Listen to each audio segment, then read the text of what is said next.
This is sub-Saharan Africa, and it is by far the poorest region on Earth.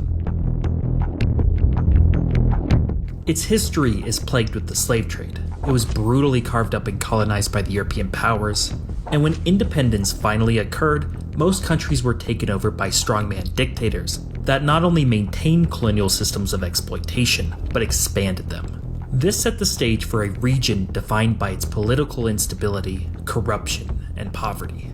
As a result, in just the last 50 years, there have been 30 civil wars, hundreds of major armed conflicts, and 7 genocides. As you might expect, economic growth rates of sub-Saharan countries have been abysmal, and out of the top 10 poorest countries on Earth, 9 of them reside here. On the richest continent on Earth by natural resources, the common people writhe in a seemingly endless cycle of human rights abuses, hunger, and economic stagnation. But miraculously, there appears to be a single, extraordinary exception to the narrative of poverty in Africa. This is the Kalahari Desert, which preserves the oldest known use of fire by humans some 300,000 years ago, and it occupies and defines most of the little-known country of Botswana. For the last 2 million years, the gains in quality of life and wealth have been modest, yet this landlocked sub-Saharan nation would go on to become the fastest-growing economy ever. In the last 50 years, economic output has increased by over 40 times. Botswana, for all intents and purposes, looks identical to its neighbors, and this is why in 1965 it was the 7th poorest nation on Earth. But over the subsequent decades, Botswana has maintained a political structure that's integrity rivals those in Europe, lifted a vast majority of its population from abject poverty, maintained civil and national peace, and invested the revenues of its natural wealth into its future and its people. Today, Botswana is a middle-income country, and one of the rare developing countries on the continent. But how is this even possible? Why is Botswana so fundamentally better off than all those that surround it? And is this miraculous growth just too good to be true? Africa used to look like this. A continent defined by a few European powers, and none the more notorious than the British Empire, which at the time owned 1/4 of all the land on the entire planet. In 1885, Botswana, or what was then called Bechuanaland, became a protectorate of the British Empire. But strangely, it was not forced into the empire like most other territories, but rather it was the native chiefs of the people known as the Swana that begged Britain to be incorporated. See, the Swana for the last century had been fending off relentless Dutch Boer migration into the interior of Africa. Therefore, it was deemed that becoming a protectorate of the British Empire was a lesser of two evils, and would subdue further European invasion. The British, however, saw no real value in full-scale colonization, but rather saw it as both a possible block to German and Boer expansion, as well as a guarantee to future access to Africa's interior. Both sides remained relatively content with this arrangement until 1895. Cecil Rhodes, a larger-than-life historical figure, was notorious for his staunch support of British imperialism, as well as his extreme wealth that came from his wildly successful founding of De Beers Mining Company in South Africa, which was then known as the Cape Colony. In 1889, Rhodes was elected Prime Minister of the Cape Colony, where he used his insane personal wealth, influence, and political power to expand the British Empire into Rhodesia, which makes up modern-day Zambia and Zimbabwe, with his other company, the British South Africa Company, as the personal administrators. While technically part of the British Empire, Rhodesia was effectively Rhodes's personal land, hence why it was named after him. Therefore, Rhodes was free to exploit the native population to his heart's content. Rhodes then turned his eyes toward Botswana. This is what the chiefs feared.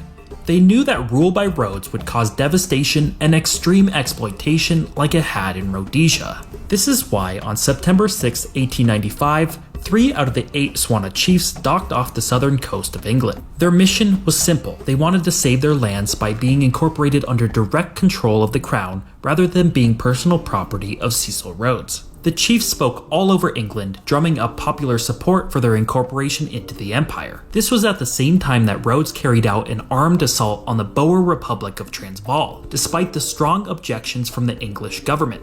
This fallout between Rhodes and the Crown, as well as the growing public support, culminated in Botswana becoming an official colony of the British Empire. As per the agreement, the Swana chiefs agreed to increase British oversight, as well as allowing the construction of a railway from the Cape Colony into the interior of Africa.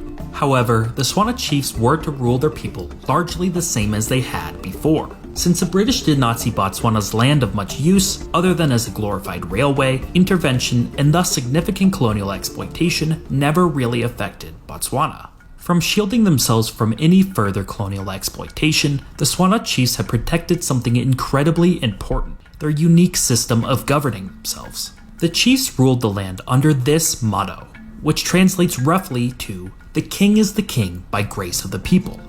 See, the Tswana chiefs ruled the land, but they had to do so with the oversight of the general population's wishes and desires. Assemblies were frequent and integral to running the tribes. These assemblies were places for the population to bring up their grievances, discuss quarrels, and debate implementation of new taxes and policies. All men, no matter their standing, were heavily encouraged to speak their mind, and it was not a rare occurrence for a chief's wishes to be overruled by public opinion. With the interplay between history and a little bit of luck, these democratic institutions survived British rule. And herein lies the first major divergence between Botswana and the rest of sub-Saharan Africa, which saw extreme systems of exploitation enacted, destroying any existing framework for fair political structures and general trust.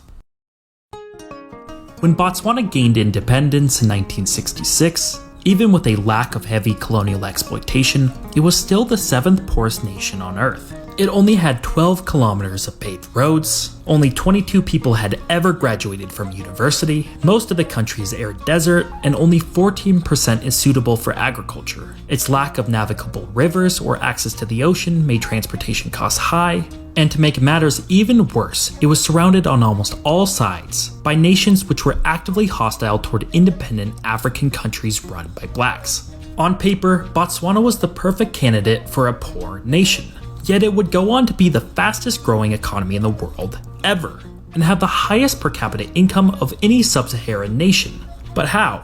Well, it all started with the rapid development of fair and democratic political and economic systems immediately after independence. This was supported by 3 major forces, the first being a history of chiefs being accountable and constrained by the desires of the population, the second being the lack of significant European intervention, and the third was that the elites were also on board.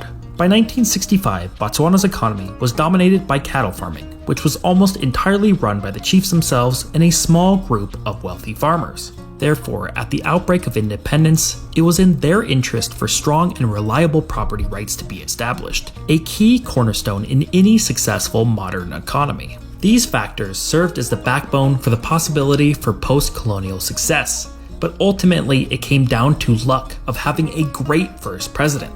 Seretse Khama, a European-educated son of a chief, spent his life in pursuit of establishing a stable and democratic Botswana. He could have easily usurped power to place himself as dictator, as many other African leaders did following independence, but through a series of policies he set Botswana on a course for economic and social prosperity, including slowly taking away official power from the chiefs and toward the state, making tribal identification less important. This, along with only allowing the teaching of Setswana in English in schools, molded what was a very diverse population into a single unified people. The Tswana tribal institutions were also very inclusive.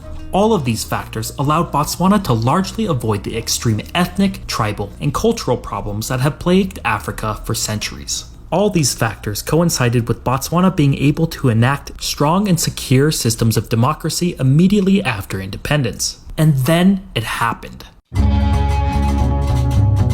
The discovery of the first major deposit of diamonds was identified, and it was within the territory of Seretse Khama's own tribe. However, Khama made an incredibly important and moral decision. He vested all subsoil mineral rights to the state, largely at the expense of his own tribe. This meant that all diamond mining was to be done by the state, and revenues were to be used in state building and political centralization. Eventually, it would be discovered that Botswana is sitting atop the 2nd largest reserve of diamonds in the world, and they are of the best quality in the world, coupled with a tiny population of 2.4 million, and it's easy to see the sheer resource wealth at Botswana's disposal. And with a already strong foundational democracy, Botswana was able to use that revenue wisely. This is why Botswana has some of the best infrastructure in the entire region, and some of the best educational stats, like the 4th highest literacy rate and a 91% childhood enrollment rate. The diamond wealth also solidified political stability, as the sheer abundance of revenue generated made the prospect of any power plays more risky, as the status quo was already so lucrative. In a shock to the world, Botswana was able to utilize its resource revenue for the good of its people, all while maintaining a government that was the least corrupt in all of Africa. And for that, it's accurate to describe Botswana's development as a miracle. But Botswana is not out of the woods yet, and for all its glory, it does hide some more insidious aspects. While it does not appear that at least in the near future Botswana will run out of any diamonds, it will eventually happen. Botswana has largely avoided the resource curse that many countries like the Democratic Republic of Congo, Venezuela, and Angola have experienced. But it still suffers from being heavily reliant on a single industry.